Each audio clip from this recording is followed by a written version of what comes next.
Hello and welcome. We are going to talk about 500.3 or cybersecurity policy. So you need to maintain policies and that you have to have related documentation such as procedures or your guidelines, your documented processes. So basically you have to have documents for everything that is relevant to your cybersecurity program. So once again, your policies and procedures should be based on risk assessments because the risks are what you are going to address in your cybersecurity program. So first, make sure that you have an information security policy.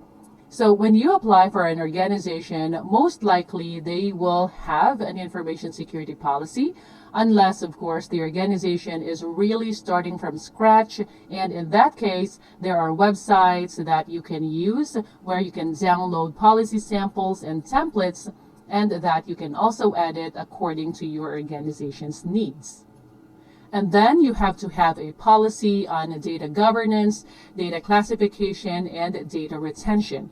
Your overall data governance policy may also include your data classification and your data retention. And we talked about different data classifications. So most likely that will be public, sensitive, restricted, critical, or even classified depending on your organization. So your data retention would also be according to the legal and regulatory requirements and your business needs as well. And then you have to have your asset inventory, device management, and end of life. Your asset inventory may include hardware assets such as PCs or laptops, corporate-owned mobile devices or tablets, or even network devices and other hardware assets. Your inventory may also include software assets like applications or source codes or software libraries or APIs and whatever that may be. And you also need to make sure that you account for your virtualized systems and other virtual components.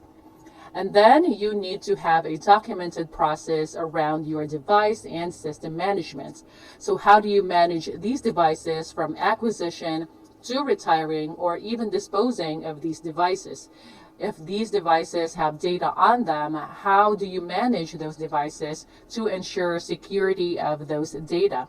So how do you patch those devices? It is the same thing for when you patch your software. How do you identify vulnerabilities in your software assets, and how do you ensure and maintain security of those assets? And then you need to address the end of life and even end of support of those assets. So what happens if those assets reach their end of life and when vendors don't support those assets anymore? So for example, a software company is not going to be supporting the software anymore, and you've been using that software for a long time now. So that means that if you are going to keep using that software, you are now responsible for patching and fixing that software asset to keep that asset secure.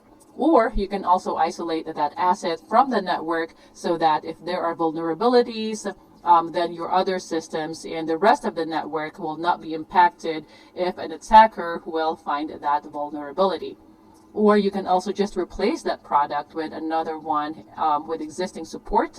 And of course, that is a decision that is probably going to be made by the management. You just have to make that recommendation, just bring it up, and your management can, or your managers can actually make that decision.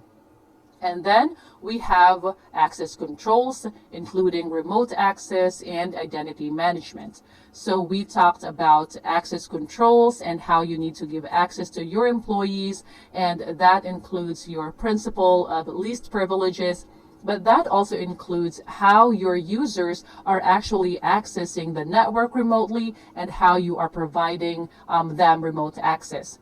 So how are they going to VPN into your network? How are they going to access your network if they are not actually in front of a physical console?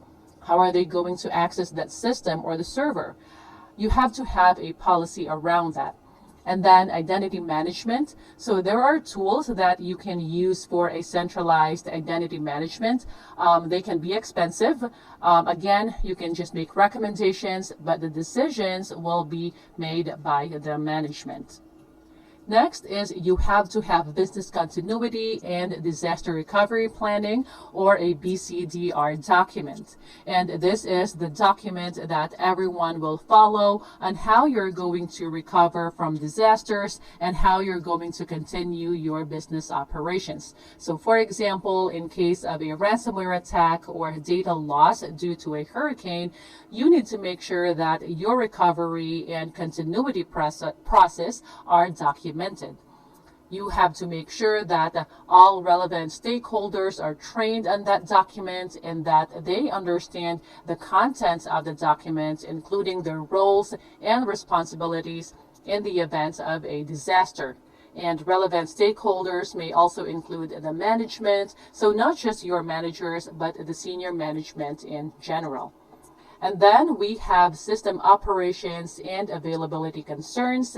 It is maintaining the availability of your data and maintaining the availability of your system so that you can continue your operations. So if you don't want to have a separate policy addressing this section, you can incorporate this in your BCDR program or plan of your incident response plan, and you just need to make sure that you address in your policies control implementations that ensures availability of your data and your systems.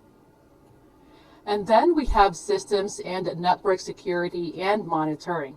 So you have a centralized, or you have to have a centralized logging tool that you can use to monitor all these events, and you can make sure that the events are logged. Are you using a log correlation in place to also correlate independent logs? So for example, logs from systems, from applications, or from the network. You need to correlate those logs to detect an incident that may have occurred. So is somebody reviewing those logs? Do you have, for example, intrusion detection system or intrusion prevention system that you use within your network infrastructure so that all those traffic that are malicious can be detected and prevented? So do you have anti-malware solution that will regularly scan your systems for malware? Do you have a solution to block or quarantine malicious emails so that they don't reach your users' inboxes?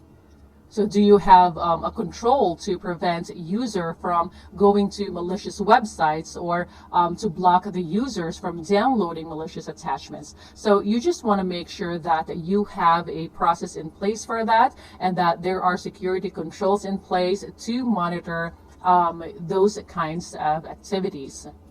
So once again, having that centralized logging tool will really help you, and it will make your job easier as well, because again, correlating those logs will help a lot in order to make sure that all the events or all the alerts are not just false positives, but also they are legitimate alerts, and so that your security professionals can look and investigate those events or those alerts. And then you have to have security awareness and training program. This is very, very important. So we talked about this in our previous video as well. And again, you need to train your employees because they can be the weakest link in your security chain. And it's very important that you need to secure your human assets. And then you have to have policies on systems and application security and development and quality assurance. So this will include not only system security, but also the security of your applications in general. And also, if your company is developing applications, then you have to follow the SDLC guideline, or the software development life cycle, that your application development department should maintain, review, and communicate to relevant parties. So it's going to be the guidelines, and it's going to be the guidelines or set of guidance on how you are going to securely develop and maintain the applications that they are developing. You also have to have a policy on physical security and environmental controls. Again, this is very important. So how are you going to maintain the security of your organization's physical location? If you have a separate data center, you have to make sure that you have environmental controls in place in that location as well. So for example, you have to have badges, or you have to implement multi-factor authentication on the doors. You need to have locks, sensors, or water sensors, smoke detectors or fire alarms, and all those kinds of environmental controls. And then you need to have a policy on customer data privacy. So remember when we talked about the difference between data privacy and data security? So we talked about that in another video. So again, data privacy is the consumer's rights over their data. So who gets to access their data, who can use their data, and the organizations need to honor that. So while data security, on the other hand, is for organizations to ensure the CIA, or the confidentiality, integrity, and availability of those consumers' data and business-related information. And the next is vendor and the third-party service provider management. So you need to make sure that you have a policy on how you conduct business with your third-party vendors, how you vet your third-party vendors, how you do the onboarding process, reviewing the security of your vendor, their SOC reports, how you conduct your due diligence and due care they should be in your policy as well. So you might have a third-party vendor management team, for example, within your organization, and they're focused on this and even your supply chain management. So you need to work with them when needed. And then we have a risk assessment. So we talked about risk assessment, and it will also help to have cybersecurity risk assessment policy within your security team that you maintain and adhere to when addressing cyber or IT risks, because you're not going to be dealing with other enterprise-wide risks. And then we have incident response and notification. So it will have to be included in your incident response plan, your notification. So for example, you experience a breach, you have to make sure that you document all the steps that you need to take to notify the state in this sense, of course, and whoever needs to be notified. So again, it is very important that you train your employees on the incident response plan, and that they have to provide their attestation to that document so that you can hold them accountable. Also, they will be familiar with the plan when there is an actual event. So just another advantage. Last, we have vulnerability management. So you have to have a policy on how you manage your vulnerabilities, how you identify them, how you address them, how you mitigate the risks associated with those vulnerabilities. Your policy should include something about how you scan your perimeters, your applications, your information systems, even those that are out in the cloud. So this section will provide you guidance on the policies and procedures that your organization will need in order to be compliant with Reg 500. So we will look at sample policies in this program as well. That will be after we talk about security controls. So yeah, just stay tuned for that. And that is all for now. I will see you in the next video.